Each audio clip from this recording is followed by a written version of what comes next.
Welcome to the Culture of You, meaningful dialogue with me and my favorite people.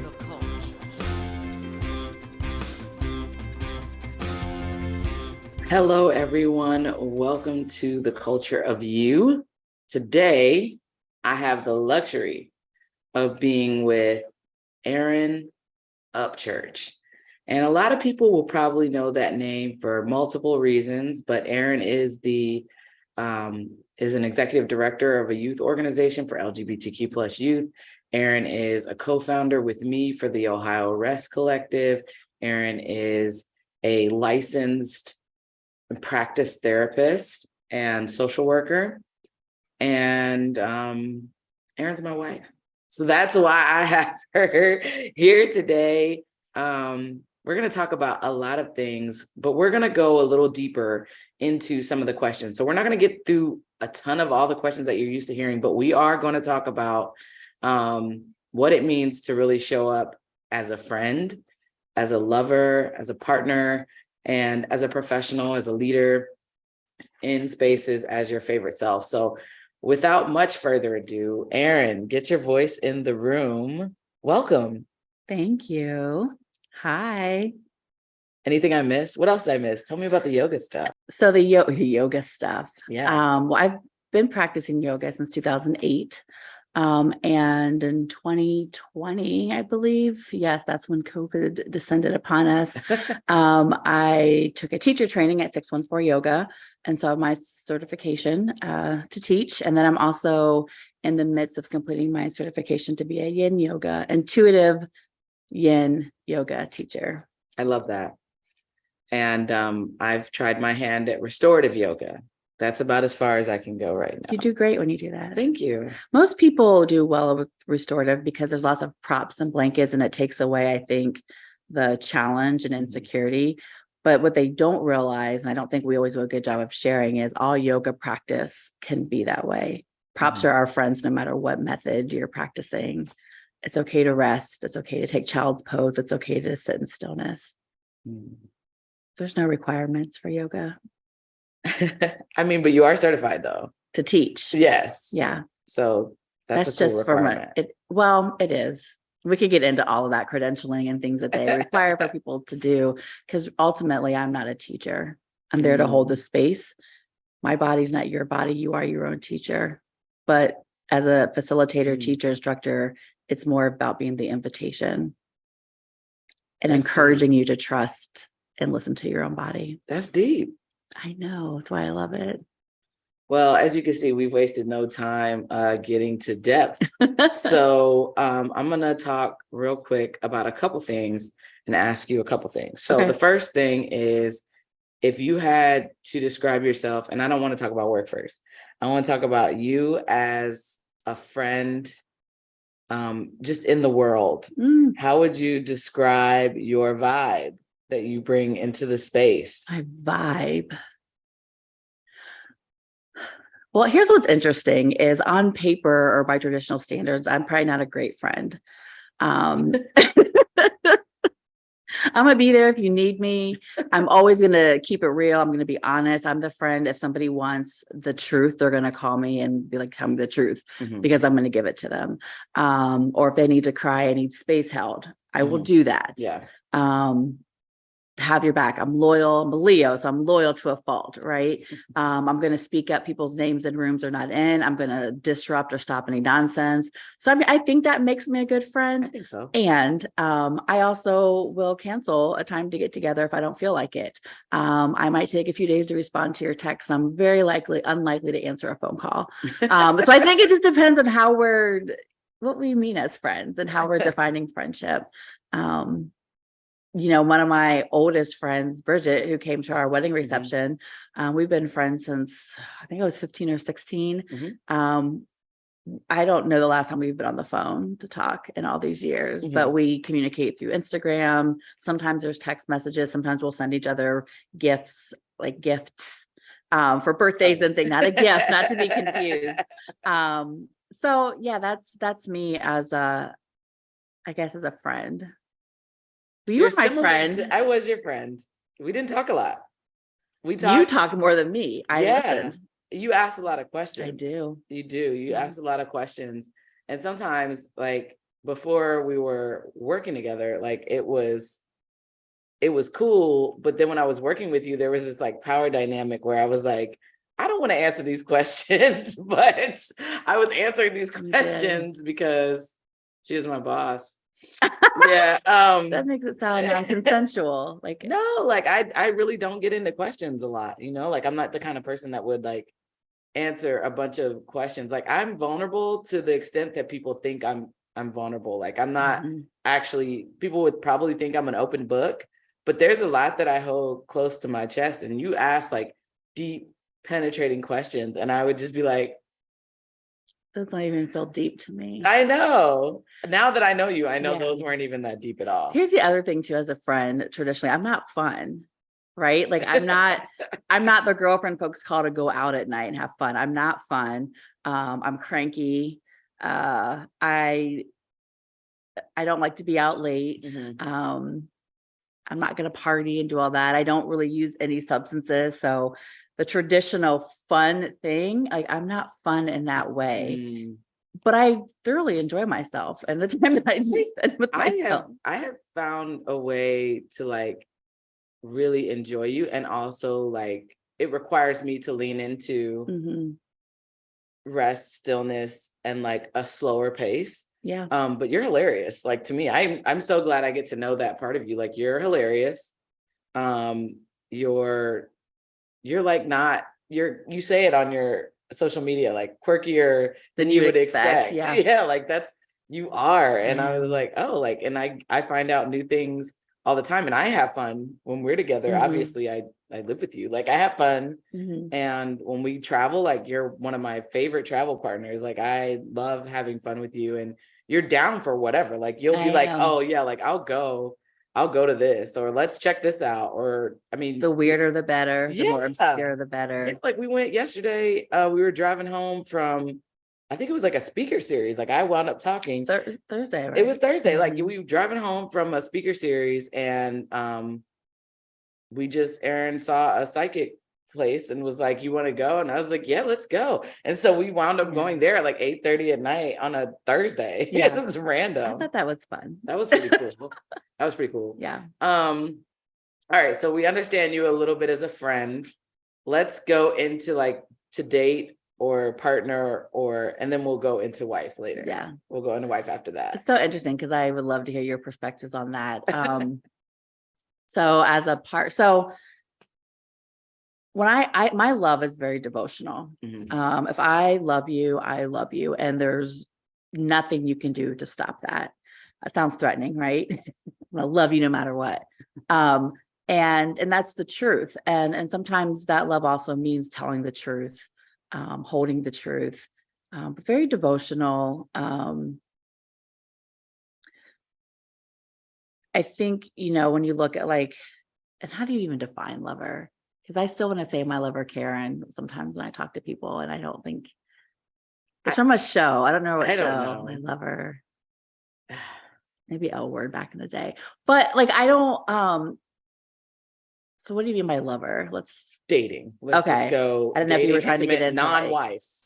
non-wives. Non- Oh, I'm an asshole. I don't like to date because I have a very I have my own cadence for Mhm. life and how I'm doing things. And I I don't do things unless I want to do them, which so back to the flaking as a friend, right? And I don't think these things are negative. I'm just aware, like out there, it can be seen as negative. But if I'm dating someone, okay, let's just keep it real. So I'm also a Leo Yeah. sun, You're and monogamish. well, that's not even that. That's yes, monogamish. That's This not even is why we're important. talking about it, people. But pursue me. If Mhm. you want to be with me, I need to know you want to be with me. Like it needs to be crystal clear. I don't want to have to ask questions. I can't do the game of like, who's going to call? Like I can't do that. I don't want to. I have no interest and it's boring. Mhm. But if you're going to pursue me. It's got to be consistent and constant. As you say, I like to be adored. You do. I do like to be adored. And Little worship. I don't agree with that part, but you're the one doing it. So if it feels like Right. worship, Like I'm that's like, fine. and it feels sacred though. Yeah. It's not, I don't feel like it's a negative thing. Yeah. So if in terms of dating, I want to be adored and I want my space, which is confusing and complex for people Yeah. because it sends a mixed message. But also I'm not the person that can have a standing date night with somebody I'm just dating, unless I'm like all in and they're like my primary partner. But if it's on a Wednesday and like that Wednesday, I don't want to do it, I don't want to do it. Right. And so see, this is why it's complicated. And I don't support ghosting, but I've been known to ghost folks.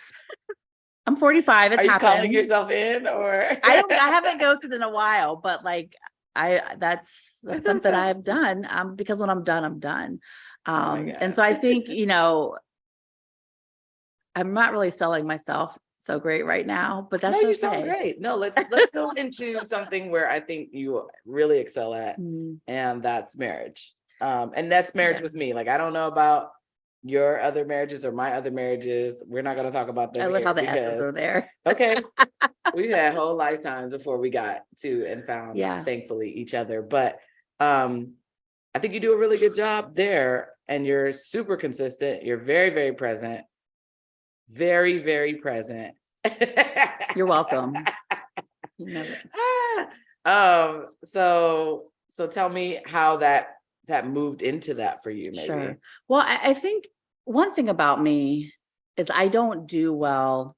I'm pretty introverted, way more than anybody would probably believe. And I don't do well with surface conversations. Like you said, I would just cut deep and we're just chatting during, work. Oh my God. And that's not me being deep. I'm so curious and I want to cut through the shit. And so when in dating and even in some friendships, a lot of it is surface stuff. And I'm not comfortable there. And I don't mean comfortable like it's not a discomfort, like I don't want to do it. It's like putting on something that doesn't fit, right? Like I don't fit in that space. And so for me, dating, I'm like, what's the point? What are we doing? If we're just hanging out, getting to know each other, fine. If it's casual sex, okay, fine. But to command my attention and sustain it, I need to know what am I investing in, right? And being married or partnered, the truth. So I've been married before, and it's interesting. I can say when I turned 40 was when I had this felt sense of wanting to like actually be in a relationship. So let me tell you what that means. Okay. It wasn't that I didn't want to be in a relationship previously. Okay. But there's something shifted in me where my attention, my heart, felt oriented to partnership in a different way and to be aware of the sacredness of it. It didn't feel so much as like work. It was different.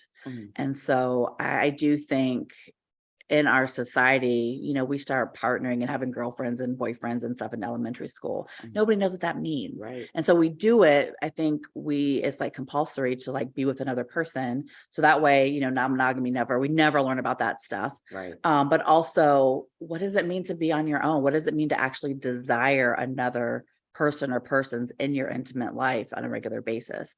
And to want it, not because you have to or you're expected to, but it's like you're compelled to. Yeah. And so when we connected and were together, I had done so much work and I was in that place that it wasn't just like, oh, we should get married. It was like, no, like there's something deep here and I want to nourish that. And so I can be devotional and express adoration and find a sense of security and safety in that. I love that you're like I love the way you put things anyway, but like, when I think about it from my perspective, I'm just turning 40, right? I'm a few years behind you. 5 so years. I'm just, okay. I'm, and I'm 40. I mean, even in the 6 months that I've been 40, it has been something. Wow. And like, just to get to the point where, I can be considered a busybody or like an extrovert. And that introversion is, I'm actually, yes, I'm an extroverted introvert, but I'm an internal processor and I have to have that alone time.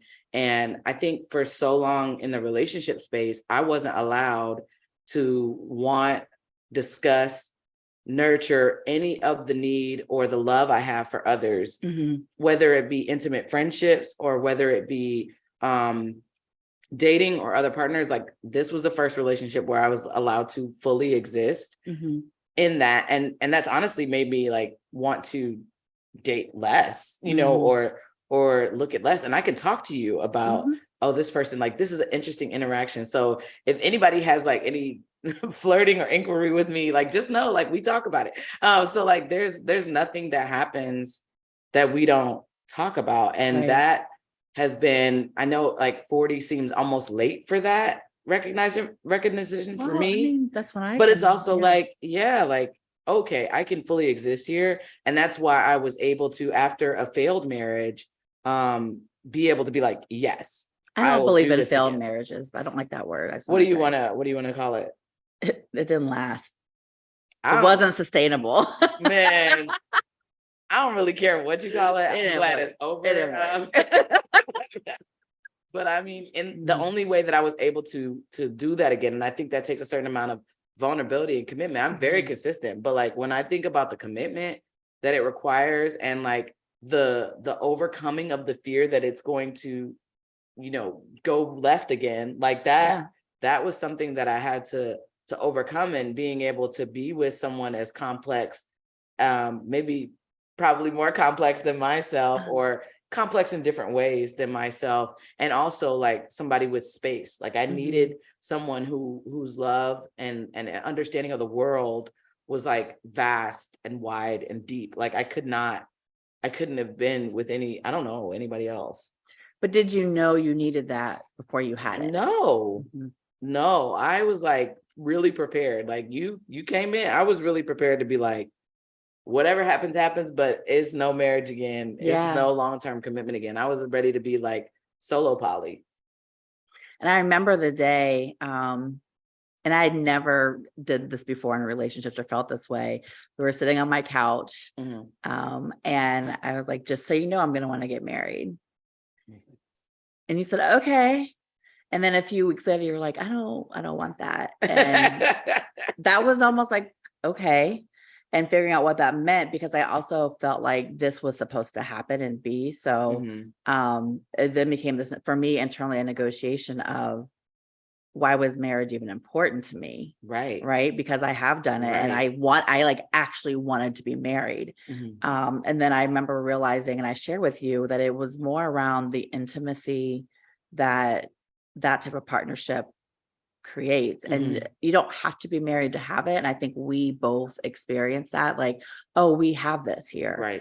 Okay, let's get married, versus like, let's get married so that we can have that. And I think that's a different come from an approach. For me, it was like really sacred.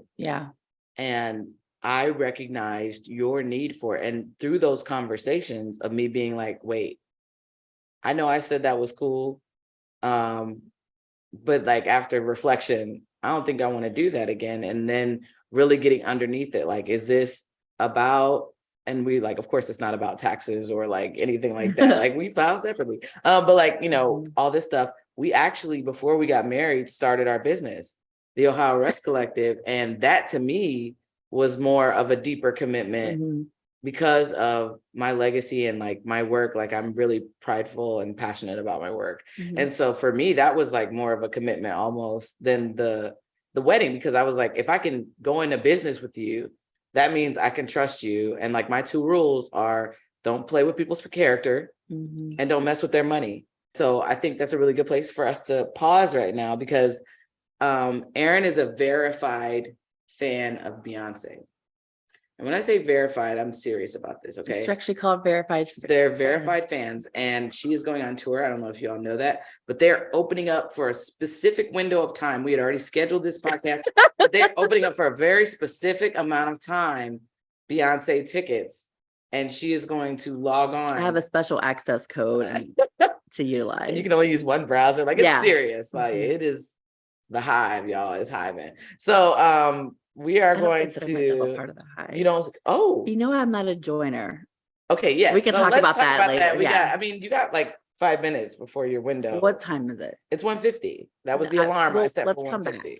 We're gonna come back. I want to be ready. You want to be ready and fully present? All right, y'all. We're gonna take a quick break. And then you're gonna come back and we're gonna talk about what it means to show up professionally, all that kind of stuff. And I want to make sure you let the trauma. people know that you weren't coerced into marriage. Like you wanted this too. Okay. All right. Well, that sounds important. And so I am not in any way coerced. I didn't beg you or anything. No, like that. but through those conversations, I think what I found really clear is that the ceremony was about commitment and a sacred ceremony and union. And what I've realized since I surrendered to that framework and that thought process, that it has been really beautiful. And it has actually transformed any negative experiences I've had with marriage or seen or observed, you know, or experienced. It has completely changed my thoughts on that. And like, I view you as like a partner and my best friend and my lover, and like all of these things that I tell you all the time, like I get to be married to you. Like there is a joy and a depth that I didn't know was really accessible. And I only found that out by actually dissenting originally to the idea of marrying you. You know, I was like, but once we had some conversations and they were really honest and vulnerable conversations, I was able to be like, okay, like I understand your values and align with your beliefs around why you want to do this. I'm going to surrender to it because I love you. I'm in love with you. And like, I want to build a life with you, and let's do that. And once we were able to do that, like the rest was like beautiful. Like it wasn't, I mean, and it's, you know, marriage is its own thing. Like we can talk about that when we return. But like, you know, with our tickets, my God. All right. So yeah, when we return, but like marriage is a beautiful thing. And it's more than not really wonderful to know that you have someone to kind of go through all the ups and downs of life with you. Yeah. Not coerced in any way. Thank you. I mean, you are pretty persuasive. I'll say that. I'm just kidding. No, I am. No, you are. And you wanted this. Okay. You wanted this. You got it on camera now. All right. You feel good about that? I'm gonna have to go though. We'll come back. Pause? Yeah. All right, cool.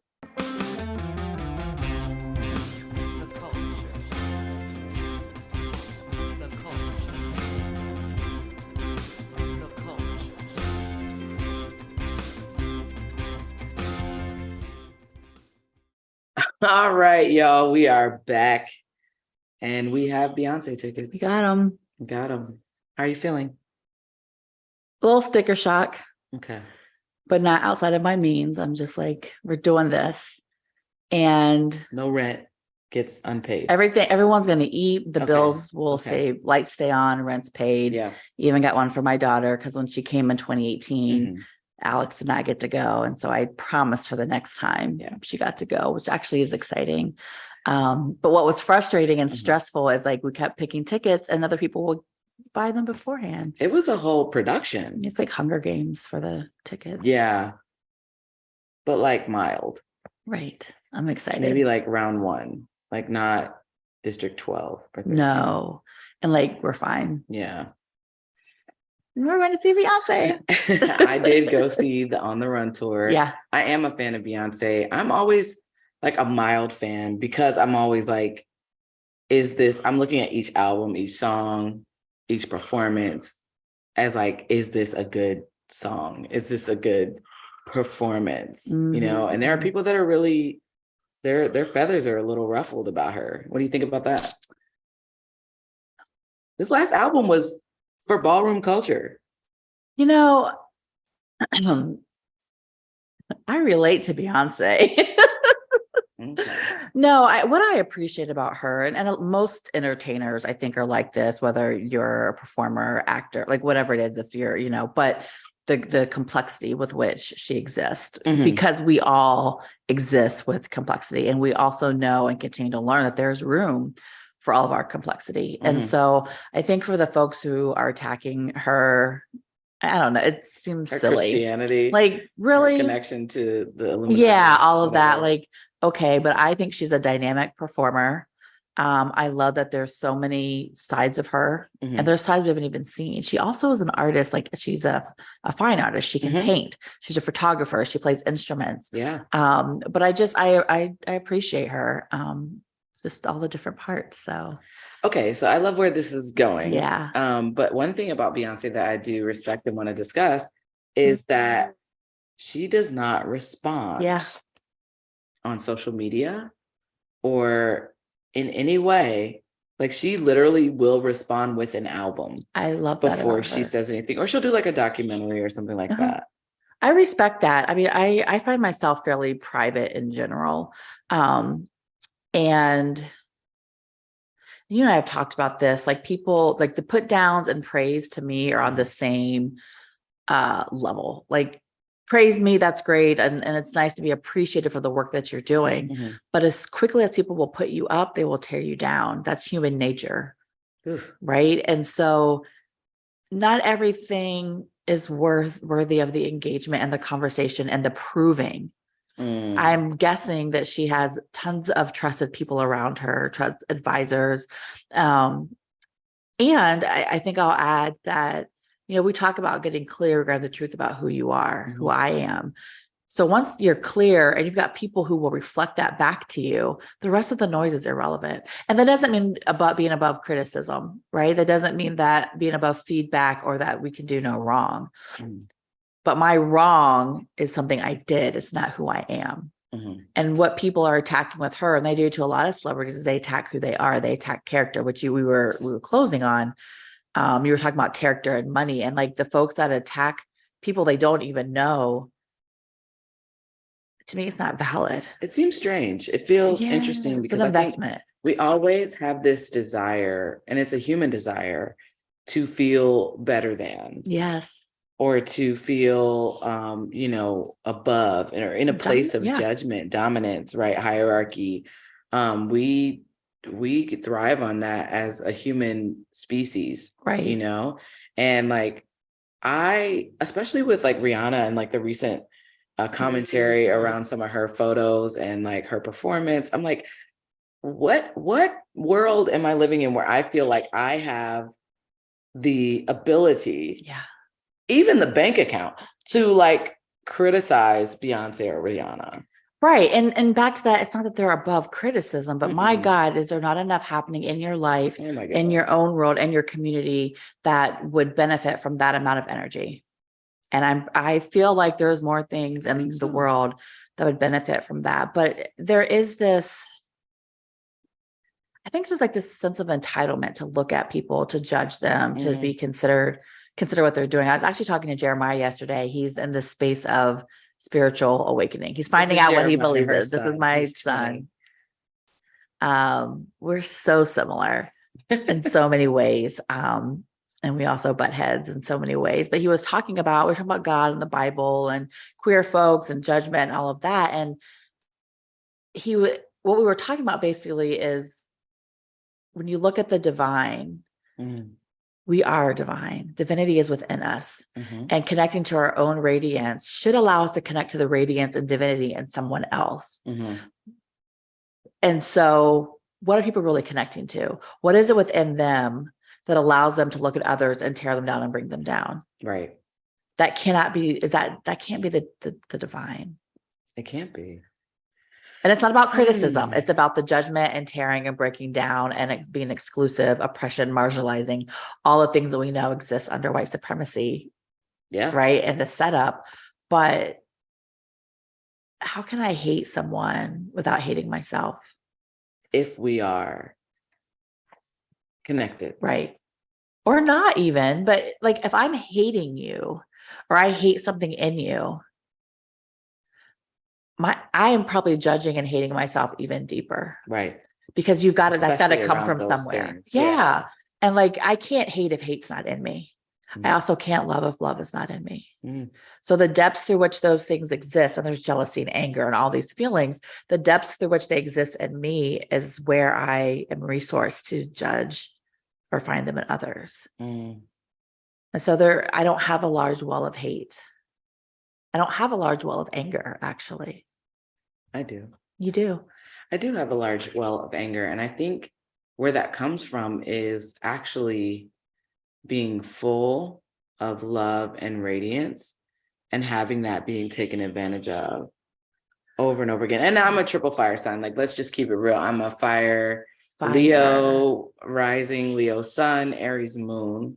I got some stuff in my chart that balances it out, which gives me the perceived persona of maybe an earth sign. You think people perceive you as an earth I've sign? been told that. I think it's because your Virgo is a Mercury, which is around your communication. Mhm. Your Venus is in Cancer, which is a water sign, and it makes you a little Emo. Yeah. I know. That's fine. I am very sensitive and rage. Like, I'm Jack. You know, that's cool. I adore you. Yeah. And I mean, I have the rage, and I'm still learning how to sit with it, how to let it move me into action and not like self-sabotage or destructive behaviors, right? Like, I have to get it to a place where it ignites me into action. Right. And because anger is not bad. No. In and of itself. Mm-mm. And especially being Black. I feel like I'm the interviewer now. Being Black and being mass presenting, though, anger hasn't always proven a generative space for you internally or externally. No. People are afraid of, and then Black women being angry. Like the ways that I diminish and shrink myself are directly related to not wanting to be viewed or experienced as an angry Black woman. It's directly related to that. I totally get that. And I mean, we've talked about it. I can be in the room with you and repeat what you just said, and I will be received differently than you are. Yeah. It's wild. And my voice is actually softer than yours. It is. It's clear. Yeah. It's direct. Yeah. But it is softer. I feel like when I speak, sometimes I was writing, I was answering a questionnaire last night about something about challenges and obstacles. And I talked about negotiating, like being in my power, being in my assertiveness, being in all the complexity here versus shrinking and dismissing around that, how I'm perceived, and understanding what might get lost in that. And why is it important? Like, why is it we talk about this too, like, is it because I want to be liked? Not necessarily. Not that I don't want to be liked, but I don't move through the world to be liked. And you're not looking for an enemy either. I'm not looking for an enemy. No, I am an explorer and I'm curious. I want to look into what's possible. And I always joke about this gift I have to find the things that are wrong or the gaps. And it is a gift because it allows me to be a good social work practitioner. It allows me to be a good organizer. It allows me to be, I'm a visionary. So I'm always going to see outside of what's in front of me. And I'm clear and direct. And that directness, that assertiveness is seen as aggression or a threat. And so I envision people see me as like a fire-breathing dragon with lipstick on. That's what I think. Especially in the Midwest too, when it's like that polite nice racism and polite. It is. And I've worked so hard over the years. I'm 45, I'll be 46. And it's over the last, I'm doing a lifetime of work, especially as a woman, to not do the, I'm sorry, but, or maybe I don't understand, or forgive me. It could be me. You know, I like that takes up so much energy. I'm just going to ask the question or say the thing. It does take up a lot of energy. Right. And you get away with it in a meeting and I can be right next to you. And I could say it just the same and I might smile a little bit. Right. Be like, I want to go back to this point. And I could even say, I want to go back to this point that Erin said. Yep. And people be like, oh, that's so great, Erin. Thank you. Yeah. Karen, good job. Right. And you're like, but and I don't want to have to remember to smile. I remember I thought about writing a book or memoir called Remember to Smile, because that it can be disarming. Right. But I have done so much work to be authentic, authentically right or authentically wrong, but it's authentic wherever it's coming from, that to do something outside of that, I can't even show up at all. Like I might as well not speak at that point. And then you might be a little bit of a fire-breathing dragon, because I've been next to you when you're like not speaking, and I'm like, it is warm. Before I even say anything. I'm like, I don't know what's brewing, but somebody about to get it. I shared many times where I had a supervisor once that said I stated my opinions as facts. And when I was answering this questionnaire last night, and I said, they're probably right. And I've come to a place, this was over 10, this was like 15 years ago that was said to me. Mhm. And yes, I do. I absolutely do. And I have no desire to change that. One of the things that my parents modeled, if they didn't directly say it, is like, say what you're going to say it with your chest, Yeah. say it, I and believe in don't that. be afraid of that. So, Yeah. Mm. So from that, I Yeah. want to move on to like the drama okay. and gossip. You love gossip, Ooh, but you love it when it doesn't include I don't you. want to be a part of it at all. Well, and it's funny because I used to, and this is pre like deep dive in the internet and the Mhm. phones, but like I used to buy the tabloid magazines weekly. Oh, wow. I mean, like I did used to not know have this. stacks. Yeah. Surprise. All of them. And I used to be really like an expert in pop culture. And I loved it. But there was something about, especially as a social worker, it was Mhm. earlier in my career to look at somebody else's drama and Mhm. bullshit and be like, I don't have to do anything about that. Mm. Because all day I was engaged in somebody else's drama and bullshit with the Yeah. expectation to find a solution. So I think that just fueled, and some might say nosy, I'm curious. I want to know what's happening, what's going on. And then like, how did something happen? So this is back to the systems actually. It really Yeah. is like, oh, all this How equals did this. these conditions How did we get allow, or here? how did we get Yes. here? And how did we get out? Yeah. And to gossip, I don't want to hear about people's demise. Right. I'm not a mean. We're not a schadenfreude. No, type I'm just of like, who's gossip. dating who? Yeah. Ooh, I think they're getting separated. Oh, they're dating, like Yeah, that's yeah, the yeah. gossip I like. Safe gossip. No one's Yeah, like kind of. harmed. Yeah, it's not my business at all. Right. And I still want to know. So yeah, I mean, I found you to be a well of like I could tell you anything and it will never be heard of again. Which also makes me a good friend going It back to the does. beginning. It does make you a good friend. Because I usually just forget it. But Yeah. And you're like in it when you're in it, but then when Yeah. it's not, it is off. Gone. So what about the times that do include you? Yeah. How do you process those things?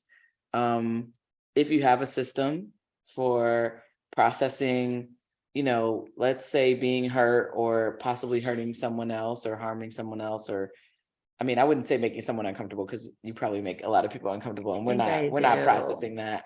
That's their discomfort to work through. But like when someone harms you or there's hurt or pain or betrayal, like what does that look like when you receive that kind of betrayal? And then what does it look like when you're giving possibly the perpetrator of that? That's a really good question. Because I wouldn't say I've got like a system or bullet points. Mm-hmm. I think it more is where I have to go inside of myself, right? Mm-hmm. And so I have done the work and I keep doing the work to be clear about who I am, as I've already said, to not to be absorbed in my adaptive strategies, not to let my survivor vigilante take over. Can you tell them real quick what your survivor my vigilante survivor vigilante is the queen of my adaptive strategies. And we all have one. And it is that, our systems are built to protect us. We're wired for safety and then connection. And then you throw in belonging and dignity to that. And anytime that gets threatened or compromised, our disrespect. Our adaptive strategies are engaged. And so my survivor vigilante sounds the horn, makes the call, and whomever needs to come forward comes forward. Mm-hmm. Right. And so I have to be in a space where I can feel myself and say like, okay, this is rising up and it might be justified. And can I be okay here? And there are times I can be okay places and there's times I can't be okay in the same places. And by okay, it might mean something different every time. And so being on the receiving end, I'm very human. I'm very soft, and sensitive. And I feel things. And I've learned to let myself feel it and experience it. I am an external processor. So therapy is a beautiful thing, but there's limits to that. So having people that I can talk to, and I'm a writer. Or I'm an artist. Like I find ways to take care of myself. Mixed media artist. I am. I actually just put Brilliant in that artist. questionnaire. Here's the thing, because and we talk about this fire, and when we worked together, and you still get this at home too. The benefit of my first reaction is not always the kindest, softest. gentle space I want it to be. It's rough in there for both of us. And it's not, and that has to be okay, right? Like Right. that's the humanity of it all. When I'm the betrayer or the harmer, one thing I do is, and this isn't any situation, to be clear, like what is my role in this? Sometimes I am the asshole, right? Sometimes I did wrong. Sometimes I do have blind spots. Like at work, I have blind spots. I'm not always going to get it right. And I'm okay with that. And I'm okay acknowledging that. And I'm okay showing up for repair. Right. And so it's being willing to disrupt harm when I can, end harm when I can, and when possible, being present for the repair. Yeah. And being okay with it not being in a neat, tidy little box. So that's when you're the asshole.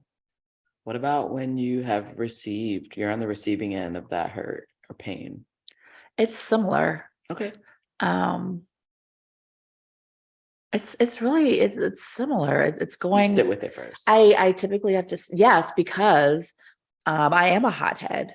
It takes a lot to get me there. Like I don't walk around the world in that way at all. There's very few things that can get me there, but that's because I will breathe and I'll sit with it. And I'm curious. The curiosity, I think, has saved me so many times. Like, what? Why would they do that? What else is going on? I wonder if, like, what happened in their childhood, like all these things, which is it's a double-edged sword, right? You know, being a social work practitioner, being a therapist, being in private practice, understanding systems and different models, and I've been at this for over 20 years. So understanding people is actually to my detriment at times because it means I might endure. I'm learning. I'm still working through that part. And I shared the other night, this is why I love yoga, because it teaches me so much about life. We were in pigeon pose, which is one of my favorites. I'm well practiced. We did it differently with the bolster. And we were sitting there and it was yin. And in yin yoga, you hold poses for like 3 to 5 minutes. And I was sitting there and I was starting to get a little uncomfortable. And in yin, discomfort is welcomed. Okay. Pain is not. Those are different things. And I sometimes get stuck in the, is this uncomfortable or does it hurt? What if I shift this way? If I shift that way? All of that's fine. But what I typically miss in my blind spot is I miss the point of pain. Because what happened next is my foot went numb. Oh, no. And I was like, oh, let me get out of that. No, this is absolutely not supposed to happen. And so there was a moment where I could have made an adjustment or got out of the pose before my foot got numb. And to me, that translates into the work that I'm currently doing is negotiating boundaries and not enduring and trusting my knowing, like, this doesn't feel good. And it's okay that it doesn't feel good. I don't have to know why. But then also the balance is, can I tolerate frustration? Can I tolerate discomfort? That's the core of being regulated. And so that's the consistent work. I think the work for me, I love this conversation because we both are endurers, and before we met each other, we were endurers. And then it's like, oh no, how does that show up in relationship? Our first arguments, we were in the car, nobody was talking, and you're like, okay, so we can sit here in silence for the rest of time, or we can talk about it. Because we were just going to be quiet. And I was know what? Like, I'm good in here and you're good in there. That's so good. And so I was like, okay, I realized that what this could mean, since there's conflict here, is that we will not talk to each other for days and still exist together. And still be kind. And, you'll open things for me. I'll make you coffee. I'm good and I don't need you. You don't need me. Like, and that was, I think, when we realized, like, oh, like, I want you, like, in that there's no necessarily a need, like, there's no dependence, but like, until there is. And now we live together, which is a completely different, road to go down. But like, oh, like, I want you. And I think that's important. We're definitely endurers. And for me, what that shows up as, like, I was just talking to my therapist about this a couple of weeks ago. It was like, what would it look like to say before it goes numb or before you cancel everything because there was a death in the family or a death of your friend? Like, what would it mean to just take time or take a moment because you felt a little pressure as opposed to like the ultimate pressure? Right. And I was just like, I could just cancel meetings for a day because I needed that day. That requires a level of stillness and attunement within to even be able to pause enough to make those decisions. And there's this balance in knowing when alarms are going off, get out of there, fire, and do I smell smoke? Let me investigate. There's a window in between the two things, and depending on your history of trauma and activation and story and a lot of other factors, sometimes everything feels like it's on fire. Or nothing's happening and there is a fire. Right. And you're like, oh. You don't see it, feel it, smell it. No. Because you're numb. Yeah. That's deep. Which goes back to like substances and presence with yourself. Oh my gosh. And can you feel yourself? Are you numbing enough to not feel yourself or not feel the fire? And then you're just like raging on everyone because you're literally on fire and like you don't know it. And think about the people, and this is in no way to be an apologist, but for the folks that engage in harm and hurt and kill people, or some of the people in the Congress who do things that are harmful, even here on the Ohio legislature, how sedate do you have to be and how numb do you have to be to the humanity and disconnected to the humanity and others to actively make decisions that cause harm? Like choose that. Yeah. So there is a disconnect to themselves, back to that, like, what can they access? They can't even access compassion. There's no way. Right. Maybe it's so far deep and down, or they haven't had enough experiences of it themselves to even have recourse. So much fear. Yeah. And their adaptive strategies are protecting a threat. So yes. And so they move in service of survival for whatever that means for them instead of thriving. Because if you're thriving and you're deep within yourself and you're connected and rested enough, you want other people to thrive as well. Because that's what we're interdependent. We're connected. My liberation is head up in your liberation. All right. That's the word. And we're going to move on to our final segment of this. And just so y'all know, you're not prepared. Well, you start thinking about it right now. The cool thing about having a wife is I also can say, you're coming on my podcast whenever. And the cool thing about emergent strategy is that different things will be emergent at different times. So, I can bring her on whenever and we can talk about whatever, but I really love the way this conversation went. So thank you for being vulnerable and present today. I love it. All right. So situational hot seat. You tell me something that happened that I don't know. This is going to be tricky because I know a lot about your life, but you tell me something or a scenario that happened that I don't know about. I will tell you how I would react, maybe first reaction. But then I'll ask some questions, give you my reaction, and then we'll talk about what you actually did. Does it have to be like reasonable and real? I mean, what do you mean? I have a vivid imagination. Okay, so you're gonna go what if? We're gonna go. You want a little more. You want to go existential? No, I want you to be you. So this is what ifing. This is existential spiraling with Erin Upchurch. All right, so like this lion is here, right? And let's say all of a sudden it came alive. Okay, no, we're not doing that. Not doing too far. Not doing that. Okay. Too far. No, ma'am. This is a real scenario. And it could be relationship.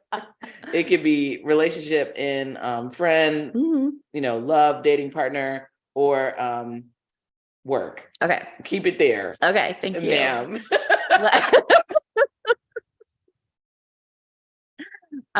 Let's say you are in charge at work, leading a meeting. Okay. And a coworker decides to choose violence that day on the meeting. Let's say it's Zoom or in person, either one. And they're rolling. That matters. Pick one. In person. Okay. And every time you talk, they're rolling their eyes, they're like slapping the table, just being very boisterous in their dislike and disdain for you and your ideas. And you've got a room full of 20 people that you are, responsible for as a leader. Okay. And this person is also in leadership in the organization. What do you do? I love that because at my current place of employment, we have kind of not a protocol, but we have a culture of accountability, right? And so if I was leading the meeting and it was to every idea I had, because I'm in the meeting, so we have a moment of grounding before we start each meeting. So we kind of check in and see what we need. Do we need to breathe? Do we need to stretch? What do we need to do to be present in the space, right? So I'm already grounded because, in the real world, I might be like, what is wrong with you? So I'm in a meeting, I'm leading the meeting. I would probably say, there seems to be an emotional charge here. Can you tell me more? I'm feeling some tension with my answers and what I'm saying, and I'm wondering what's going on.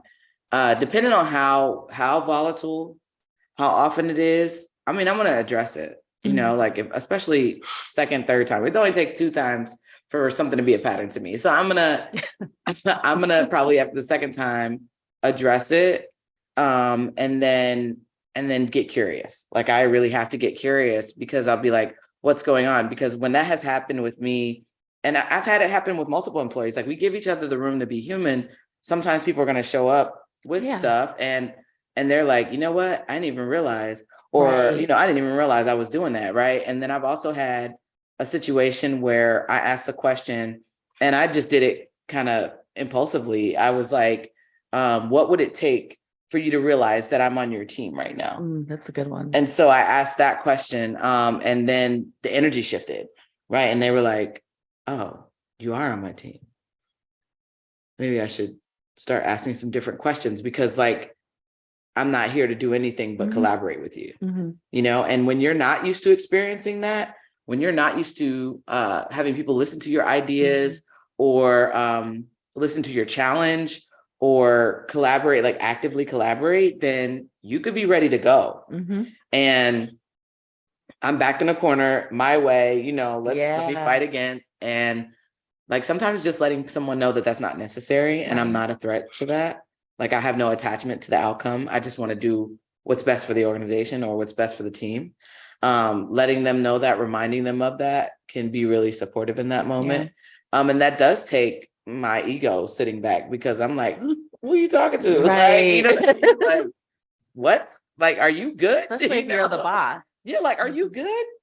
But I think, and me and Tori were talking about this, like the last thing I want is for it to be just that, like, you don't like me or you just can't work with other people or you can't collaborate like the other person as their boss.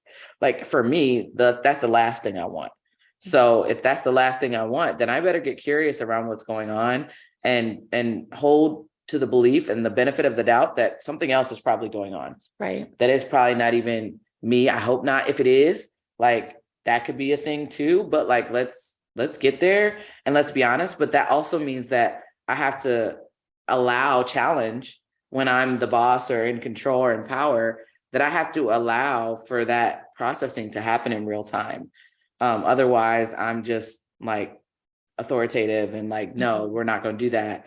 Don't you do that. And then it's like, I'm a parent at that point, and that's not the dynamic that I want to be. A critical parent in a work meeting. Yeah. I want to be, if any type of parenting, I want to model gentle parenting, like I want to be kind and gentle around that and curious. So that's what I would do. Okay. Yeah. What'd you do? Oh. Well, it's different. And I think it would be different depending on the person and obviously the relationships and history. But I think for me, tracking patterns is a little slower than yours. And so it could happen a few times. I might notice it and I might even fuss about it to somebody else, but I might let it happen a few times. But there is a moment. So back to that space, fire, smoke. What do I do in the middle of it not going up in flames? Is this just a little bit of smoke, or can I just put it out? Right. I'm into metaphors right now. And what I did, I recall, was when the person was doing this, I said, is there something going on in the moment? Because also at that point of disrespect, I have a belief that if you just respect me in public, I'm going to respond to you in public. Oh, you said, let the apology be loud as let the it disrespect. Let it be as loud as disrespect. Now, again, that takes me a bit to get there. I don't lead with that. That's spicy. Yeah. there's that fire. And that person I remember said, no, it's fine. But then I did talk to them individually. Okay.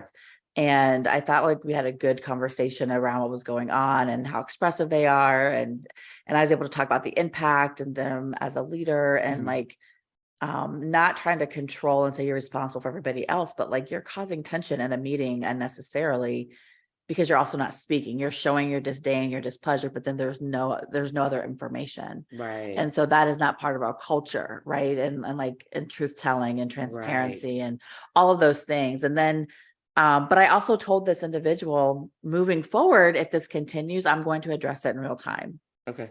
And give a warning, fair warning. Well, a warning, being upfront, helping them understand why, because I also need the rest of the team to see how we do things, modeling that kind of behavior and engagement, but also that create space for harm to occur in general. And so, but this individual made the decision to keep acting that way. And so I addressed it each time. And because I also, as a leader, your team needs to be able to trust you to disrupt harm, right? So there's a lot of layers, and this is not as simple as like do this and then it's over. But that's a choice to function and lead that way. There are some places where that person would have been fired immediately. Sure. My choice is to be transformative, to honor their humanity and dignity and belonging, and to believe that people can change. And something else is possible. Something else is possible, and there's probably something else going on. Right. And that doesn't mean, again, back to the Beyoncé, I'm not above criticism. It doesn't mean that I didn't or wasn't doing anything wrong. None of that exists. Like all of that, I could have been. And there were some blind spots I had too, but that level of, I guess it could be considered disrespect. Visible. It was display. Just visible display of like disdain and being disgruntled. And it was also a distraction. Yeah. So. Yeah, that's a good one. Yeah. Do you want to talk about the lion coming? I don't. We're good for today. So. Can't take her anywhere. All right. So thank you all for joining us. I'm sure there will be many more episodes with this wonderful woman here. Thank you for coming on here with me. An absolute pleasure. Be gentle with each other and be gentle with yourselves.